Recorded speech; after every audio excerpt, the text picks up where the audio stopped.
Yan po mga kalingap, mga kabente. Mapagpalang araw po sa inyo. Nandito po ako ngayon sa facility.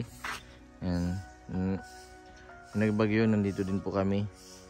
Kasi yung iba pong mga residente po sa lugar na po na ito ay nag-evacuate. Gawa po ng lakas po ng bagyo.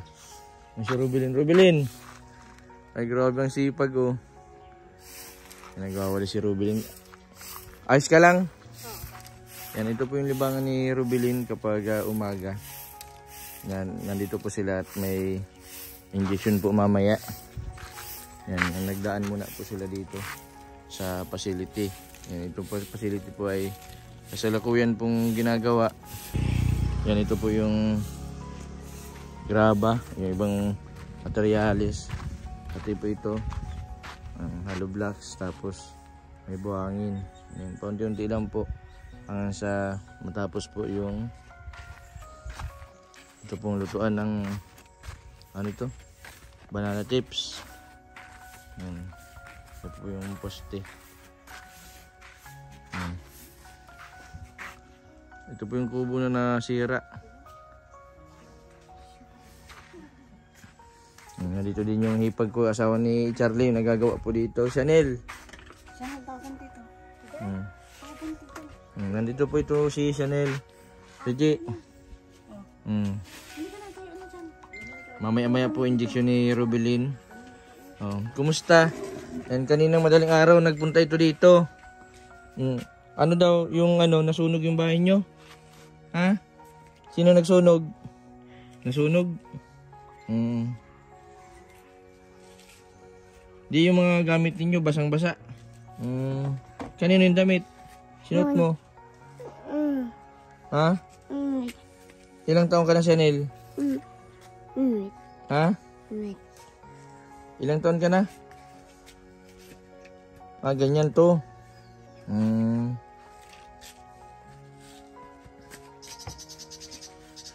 Wala kang matulugan kaya nagpunta ka dito? Dito muna po sila sa Ito na po yung yung pinapagawa ko pong lutuan ng bananas. Medyo natagalan po kasi yung materialis po ay medyo mahal. Ito po napaka lalim po itong puting niya. Gawa po ng kailangan malalim, gawa ng medyo malambot po yung lupa at matibay po yung pundasyon. Yan yung kapatid ko, yung dalang kapatid ko po yung nagtatrabaho dito. At wala din silang gawa.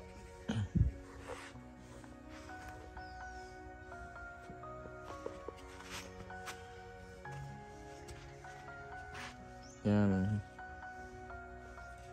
Maraming salamat po kay Ma'am Sam Fernandez, kay Ma'am Nelly Kahan, kay Ma'am Irma Galo.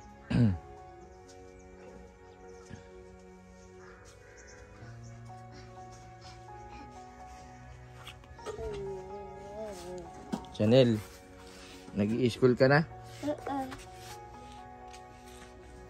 Daycare? Saan ka nag-i-school? Saan? San Isidro? Ano pangalan ng teacher mo?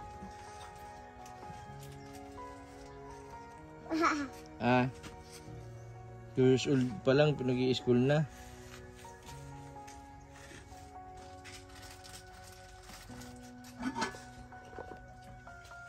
Grabe po yung nangyaring bagyo nung nakaraan. Ito po, yung bahay talagang, yung dingding po ay nilipad yung mga plywood. Nagkaubusan din po ng generator dito sa Camp Norte, gawa ng marami pong poste yung mga natumba. Poste ng kuryente.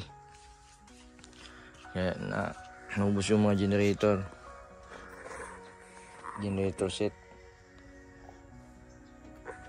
Matatagalan pa po bago kami magkakuryente sa mga barabarangay. Yung ibang bayan po, may isa sa sentro po ay pakunti-kunti po ay may mga kuryente na. Ang pinapriority po nung Canoreco, yung electric cooperative po dito sa Camp Norte, na magkaroon, unahin po yung mga munisipyo, yung pinaka-sentro.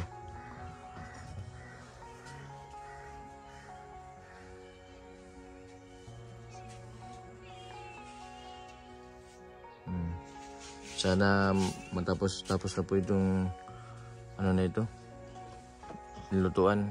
Malaking tulong po itong lutuan po ito ng banana chips sa mga tinutulungan ko pong mga may depresyon, kahit din po yung mga beneficiary ko na walang sideline ay pwede po dito.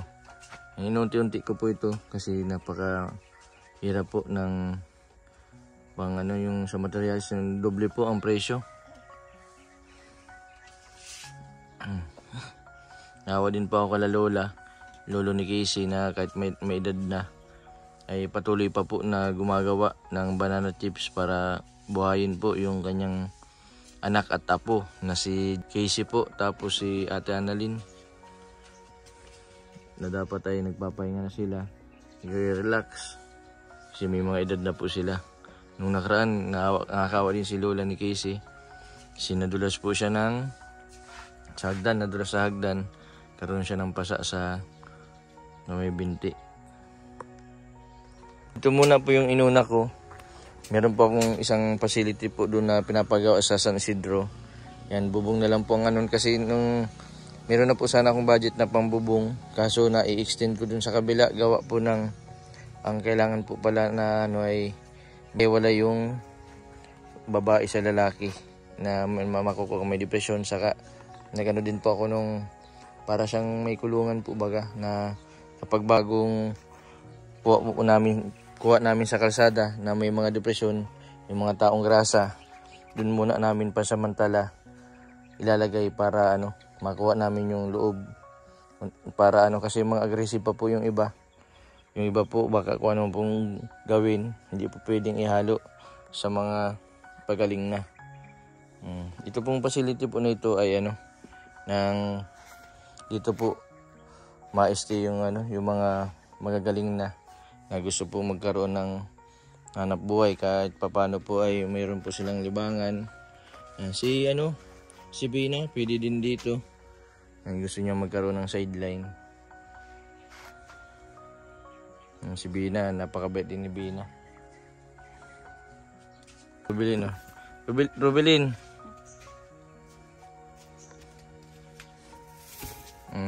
Magmerinda ka muna.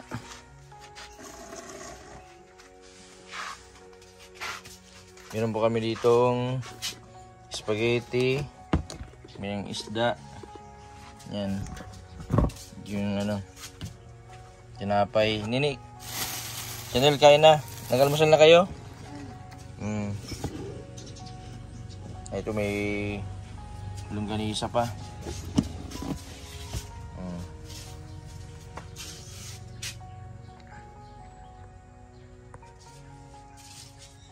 Dito ka lang, madumi dyan.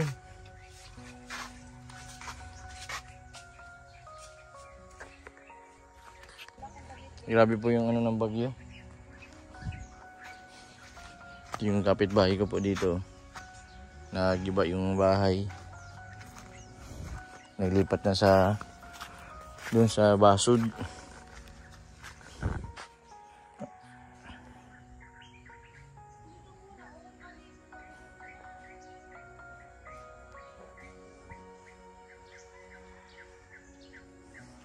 Nabaklas yung mga plywood.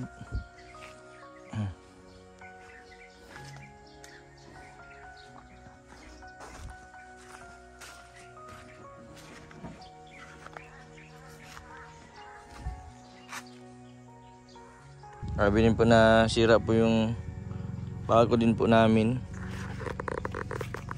Ipapayos ko din po ito sa mga susunod kasi delikado din pag open. Unahin ko muna po yung lutuan.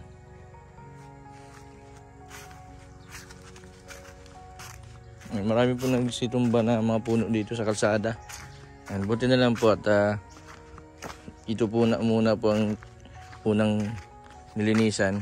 Kaya yung mga commuters po na galing po sa San Vicente, dito na sila dumadaan kasi dun sa National Road, grabe po yung mga puno ng akasya. Malalaking akasya na tumba sa kalsada. Kaya importante din talaga yung may mga shortcut, may ibang ruta. Kawawa din yung mga Mga saging na ano, mga nang situmba. Grabe po.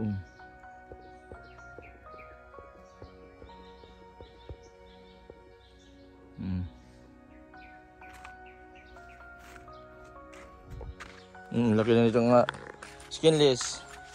Ito yung pet na aso noon. Buti na lang nakarecover.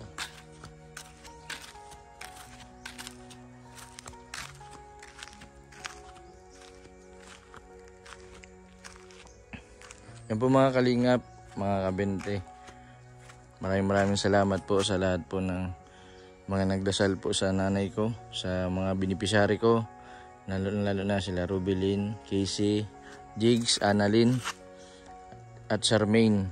Si Charmaine medyo mabagal yung pagaling, pero lagi ko po yung binibisita kahit walang vlog ay pinupuntahan ko din.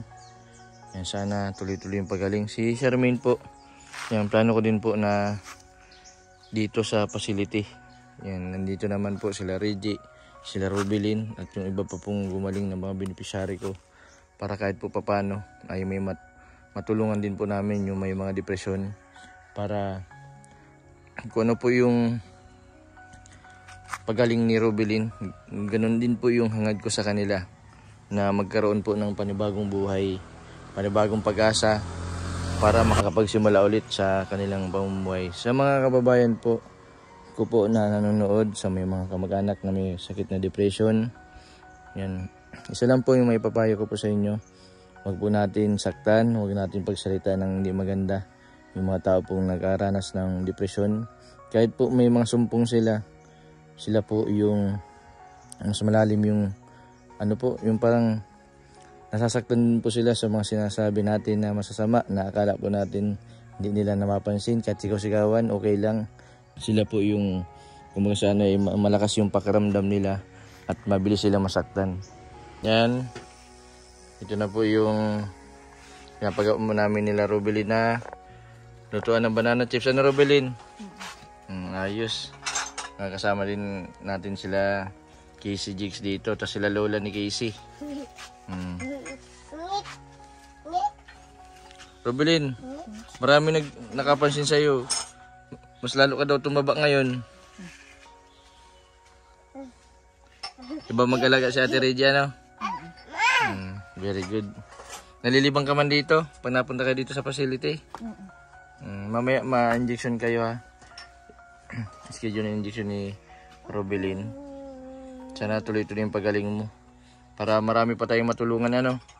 Si Charmaine, pwede din dito, ano? Tulungan din natin si Charmaine. Hindi makabelo dun kasi dun lang umiikot ang buhay niya sa kwarto, ano? Hindi siya makalabas, walang kausap.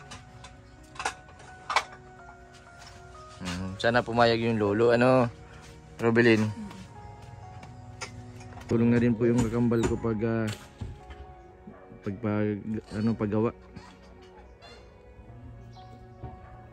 Ano, kaya?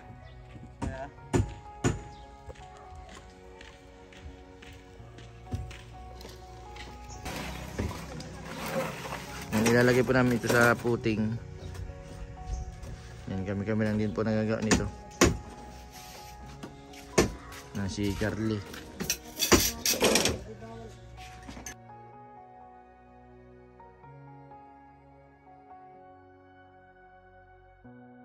Yan, naghahalo na. Yan, sa puting.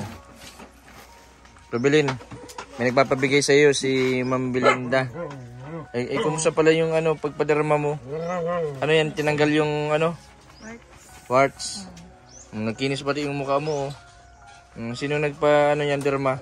Tita Lydia. Si Ma'am Lydia. Maraming salamat po, Ma'am Lydia, sa pagpaderma kay Rubilin. Tapos ito, galing naman to kay Ma'am Belinda. Ma'am, maraming salamat po sa binigay ninyo. Ano masabi mo kay Ma'am Belinda ito? Marami yan. Salamat po, Tita Belinda. Ano lang yan, 3K. Malaking tulong, ano, Rubilin. Ang Rubilin, malaking bagay ito kay Rubilin. Okay na yan, Rubilin? Ano masabi mo kay Ma'am Belinda? Maraming salamat. Tapos kay Ma'am Lydia. Tita Lydia, salamat po sa pag-ano ng Pagpa-makeover, ano ito? Pagpaderma, no?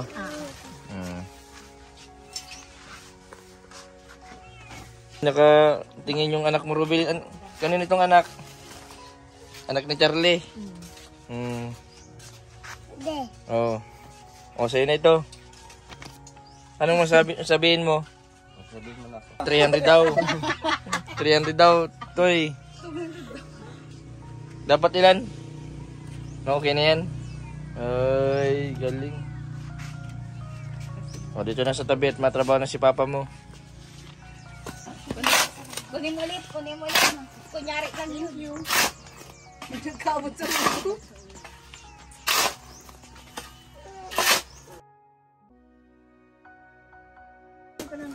Yan, okay na.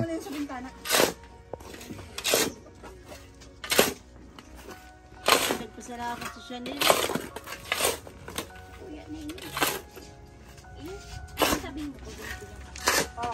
Marunong dati.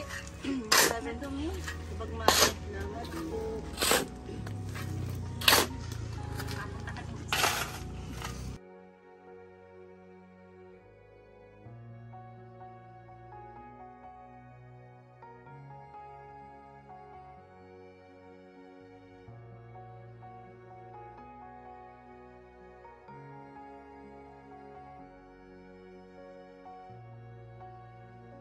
Maraming salamat po sa patuloy po ninyong suporta sa aking YouTube channel. Sa mga hindi po nag-skip ng ads, maraming salamat po. Sa mga hindi pa po nakapag-subscribe, pa-subscribe po, Mr. 25 Vlog. Maraming salamat. God bless po sa inyo lahat. Isidro!